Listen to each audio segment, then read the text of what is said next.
This is Kolkata TV's podcast news. আপনারা শুনছেন পডকা। পর্দায় ফিরছেন তারকা সাংসদ, সঙ্গে কে? আমি পবিত্র। শোনাবো বিস্তারিত। টলিউডের একসময় সমস্ত লিডিং নায়কদের সঙ্গে কাজ করেছিলেন, কিন্তু তারপর রাজনীতির আঙিনায় এসে অনেক দিন পর্দায় ফেরা হয়নি। অন্য ক্যামেরার মুখোমুখি হলেও পর্দার জন্য ক্যামেরার মুখোমুখি হননি অনেক দিন। কিন্তু এবার সিনেমার পর্দায় বহুদিন পর তাকে দেখা যেতে পারে।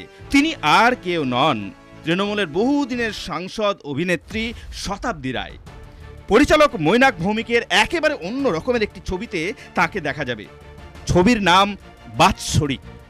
তারই সঙ্গে সহশিল্পী হিসেবে দেখা যাবে অভিনেত্রী রীতাভরী চক্রবর্তীকে। মৈনাক কেন হঠাৎ শতাব্দীকে বেছে নিলেন তা জানিয়ে তিনি বলেছেন, আমি এমন একজনকে খুঁজছিলাম যাকে মানুষ অনেক বছর বড় পর্দায় দেখেননি। প্রায় 10 বছর শতাব্দীকে বড় পর্দায় দর্শকরা দেখেননি। সম্প্রতি শতাব্দীর সঙ্গে মৈনাকের সাক্ষাৎ হয়েছে। গল্পটা অভিনেত্রীর বেশ ভালো লেগেছে। রাজনৈতিক ব্যস্ততার জন্য তার ছবি করা হয়ে ওঠেনি বলে শতাব্দী জানিয়েছেন।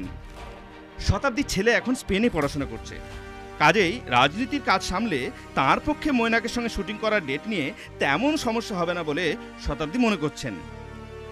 রীতাভরীর সর্বশেষ কাজ বহুরূপী, সেখানে তিনি যথেষ্ট ভালো কাজ করেছেন। মৈনাকের বাৎসরিক দুই নারীকে কেন্দ্র করে এক সুপার ন্যাচারাল গল্প নিয়ে তৈরি হবে। গল্প অনুযায়ী ঘটে যাওয়া একটি ঘটনা দুই নারীর জীবন মুহূর্তে বদলে দেয়। ছবিতে শতাব্দী হারান তার ভাইকে, অন্যদিকে রীতাভরী হারাবেন তার স্বামীকে। পর্দায় দুজনের এই সমীকরণ কিছুটা হলেও একই দিকে মোড় নেবে। এই নিয়েই মৈনাকের নতুন ছবি।